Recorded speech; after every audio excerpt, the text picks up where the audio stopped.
Bye-bye summer, hello fall. Today I'm going to be sharing with you my seasonal skincare empties. All of the skincare, except sunscreen, that I finished up over these boiling, steaming, sweltering months. If you're new here, I do a sunscreen empties video separately because sunscreen is so important, it just gets its own empties video. But in no particular order, a big part of my skincare routine is moisturizing from head to toe, especially when I get out of the shower. I have atopic dermatitis and it's just something I have to do. And I adore Aveeno moisturizers. Their Eczema Therapy Daily Moisturizing Cream. Love this. 2 bits, free of fragrance. It's got colloidal oats, which are hydrating, soothing, and help protect my already impaired skin barrier. This is fantastic. It's rich, it's thick, glides on the skin without feeling greasy, oily, or heavy, and I successfully am able to use this on my face, around my eyes. It's wonderful. Really, really great. My main complaint is the bottle. You guys know I'm a stickler for packaging, and once you get down to the end, while you can get all of the product out, the nature of the plastic bottle gets a little tough to squeeze out. The last remains, but you can do it. It's not as bad as other packaging. I discovered the world of shave oils, and I'm not going back to shave creams or shave foams. Never say never, but I have no intention of going back. I discovered the Tree Hut shave oils, what was it, last year? Absolutely adore them. So I saw EOS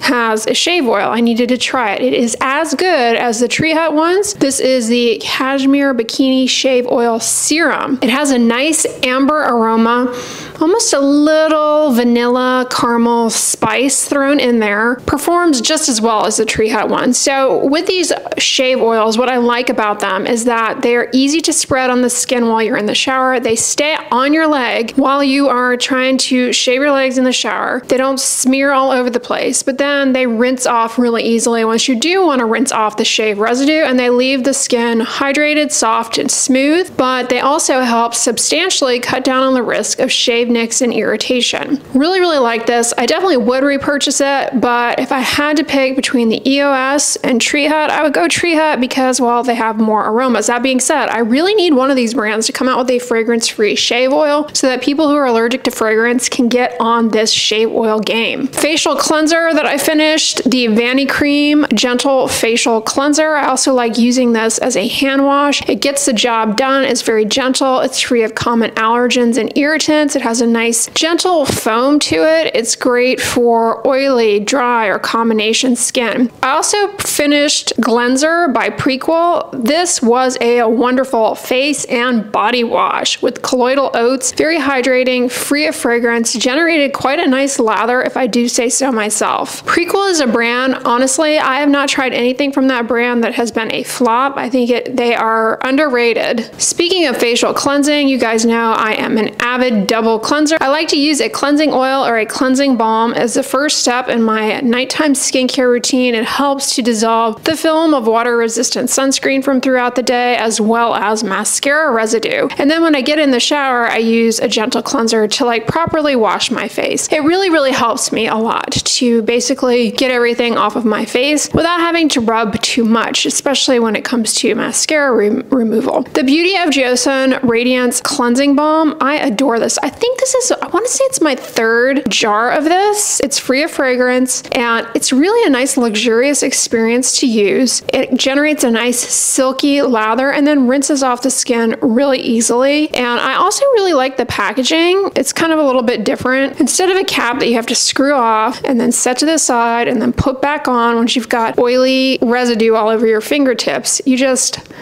pop the top back on. I really like that. CosRX does not disappoint, and I experimented with trying out their lip sleep mask many months ago, and I finally finished the Ceramide Lip Butter Sleeping Mask. So this is a fragrance-free, thick lip ointment. It's sort of like a cross between CeraVe Healing Ointment and the Cetaphil Healing Ointment, which I will share with you guys as another empty soon.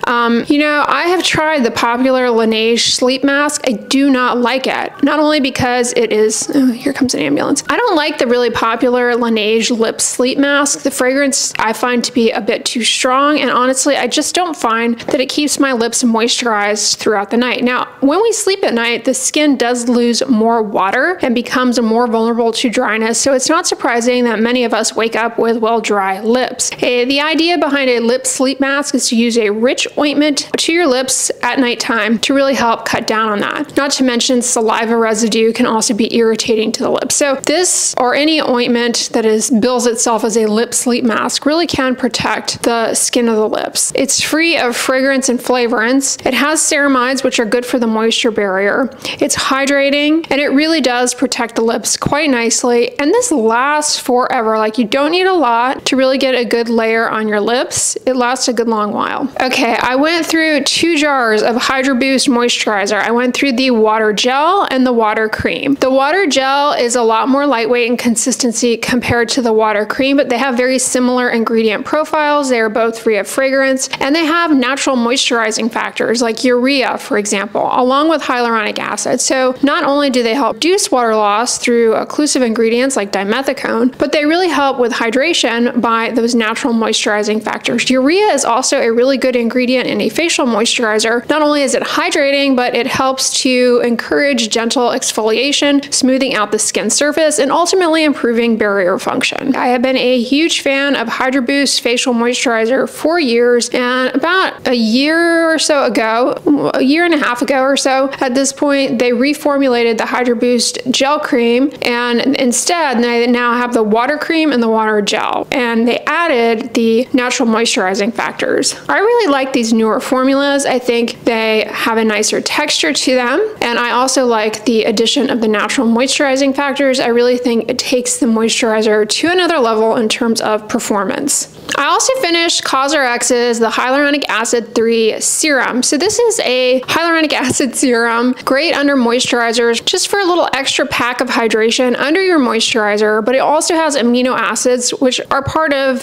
the skin's natural moisturizing factors. They're very hydrating, and it has ceramides, which are lipids naturally found in skin's outermost layer, and applying them exogenously can help with barrier recovery and barrier repair. I ended up really liking this. I really love the texture of it. It's a little thicker in comparison to many other hyaluronic acid serums, and I also really enjoyed using a drop of this to my lips, followed by their lip sleep mask. I really like that pairing for ultra hydrated, plumped, smooth, hydrated, happy lips. The hyaluronic acid serum also is really great around your eyes to help hydrate the skin there and smooth out the appearance of those little fine lines around your eyes. Those of you who watch the vlogs, you already know my little personal skincare quirk. I like to go to bed with very greasy feet. I basically take an ointment, whether it be Vaseline, Aquaphor, or in this case, Cetaphil healing ointment, and just completely coat my feet and also my ankles, and to a certain extent my lower legs, and then I cover with socks to really lock in hydration. It makes a huge difference in just the overall appearance of the skin on my feet, especially with regards to dry, built up callus. So the Cetaphil healing ointment is nice. It's a little bit of a softer ointment. It has slightly better spread on the skin in comparison to Aquaphor healing ointment. It has shea butter in it, which I think kind of gives it that soft texture, but it really does a great job as an ointment for locking in hydration. This is also really good on the lips, around the eyes. I mean, really anywhere. If you're someone who wants to try slugging, which is the practice of going to bed with a thick layer of an ointment on your face as the last step of your nighttime skincare routine, you might want to try this one out.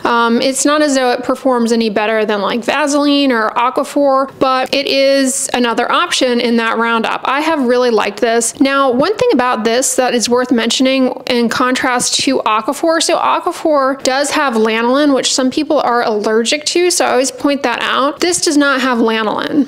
Okay, I think this is bottle number 5 of the Timeless Coenzyme Q10 serum. So I discovered this serum several years ago when I purchased all of the Timeless serums, all of which are good as a side note, to review for you guys. And this is the one that I have stuck with as far as one I continue to repurchase for the purposes of my skincare routine. I like to apply a few drops of this to my face in the morning as the first step in my morning skincare routine. After cleansing, or honestly, like you guys know, sometimes, many times, I don't even wash my face in the morning. I just come directly on with a few drops of this. I also take it down to my neck and I put it around my eyes as well. So coenzyme Q10 is an antioxidant. It can help ward off oxidative stress from exposure to environmental aggressors. It's going to exhibit synergy with the layer of sunscreen you're going to apply over it as part of your morning routine. And that sunscreen helps to protect the skin from ultraviolet radiation, but it can't do that 100%. Plus, it can't really protect against all of those other environmental aggressors that are going to lead to a lot of free radicals, oxidative stress. The coenzyme Q10 can really help with that, and it can help to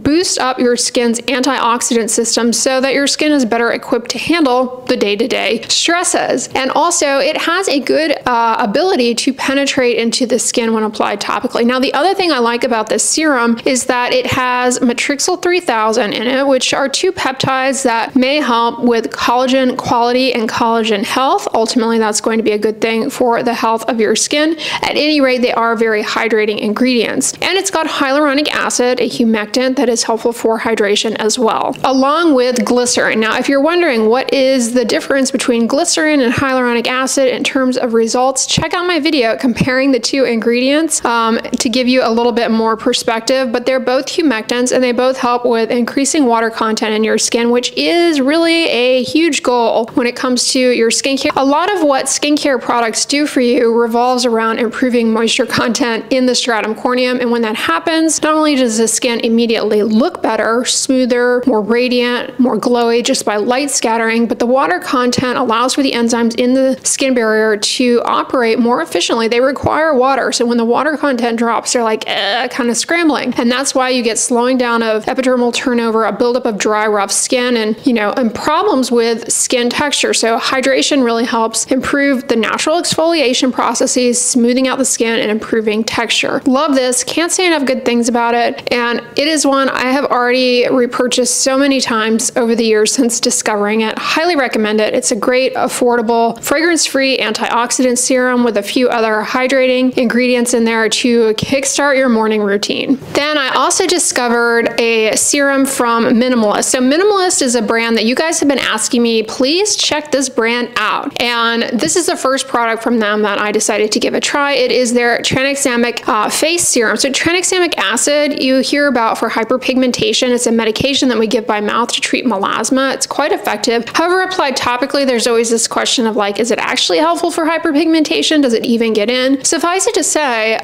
clinical research and clinical experience demonstrates that applying tranexamic acid to the skin actually ends up being helpful for redness, possibly because of how it works on the blood vessels, and also possibly because topical tranexamic acid turns out to be something that's good for your skin barrier, and ultimately that can help with facial redness. Now, this also has mandelic acid, which is an alpha hydroxy acid that's large in size, very hydrating, and can gently exfoliate the skin surface to help with skin texture. This might be one that you might want to give a try if you have rosacea. I know alpha hydroxy acid probably sounds scary, but it is a very gentle exfoliant, and things that help to exfoliate the skin of rosacea may help ultimately with those little Demodex mites that can be problematic. Not to mention the tranexamic acid may really help you out in terms of the facial redness. This is very hydrating, very moisturizing, and I ended up using this some mornings, oftentimes in the evening, as the first step in my skincare routine after cleansing, or just to a bare face if I wasn't washing my face, say in the morning. Really like this a lot, and it has led me to try other skincare products from this brand. It's pretty affordable as far as a skincare brand, all fragrance free, at least what I have encountered. Really liking everything so far. And last but certainly not least, I finished a small little jar of Vaseline Original Healing Jelly. This is just straight petrolatum. Like I told you, I like to grease up my feet at the end of the day after I get out of the shower, my ankles especially,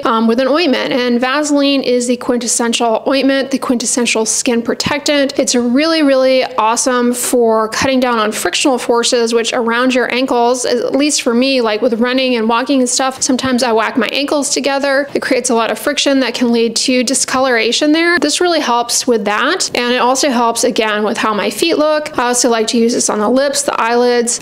This little jar though, I go through so fast. I am that rare bird that can just go through a big jar of Vaseline at a very impressive rate, because I do really use quite a bit of it. It's also a wonderful thing to use on dry knees, dry elbows. Over the summer, I did a video on how to heal dry skin on the legs, and a tip that I gave in that video, which you should go back and watch if that's something that you deal with, or you just want to rejuvenate the look of your legs, say for wearing skirts and things of that sort, is the soak and smear technique, where when you get out of the shower, you just smear an ointment all over your legs. In this case, y'all know I do it for my feet and my lower legs and my ankles, and then you cover with cotton pajamas, an old pair of pajamas that you just don't care about. It really helps seal all that in and can very much help with not only dry skin, but just skin barrier issues. It's a great thing to do from time to time if you have atopic dermatitis and you're struggling with flares. It is a go-to recommendation for that. All right, y'all, that about wraps up all of the skincare that I finished up over this summer. And, you know, leading into summer, it's not as though I started all of these things at the beginning of summer and finished them up exactly as fall started. Many of these things have been in the works for quite some time. Stay tuned, because I will be doing over the next week or so a sunscreen empties video going over all the sunscreen that I finished up throughout the summer. But on the end slate, I'm going to put my last skincare empties video, which would have been spring empties at the start of summer. My gosh. So check that one out next to see what all I finished the last time I did one of these videos and my opinions on those products. But if you guys enjoyed this video, give it a thumbs up, share it with your friends, and as always, don't forget, sunscreen and subscribe. I'll talk to you guys tomorrow. Bye.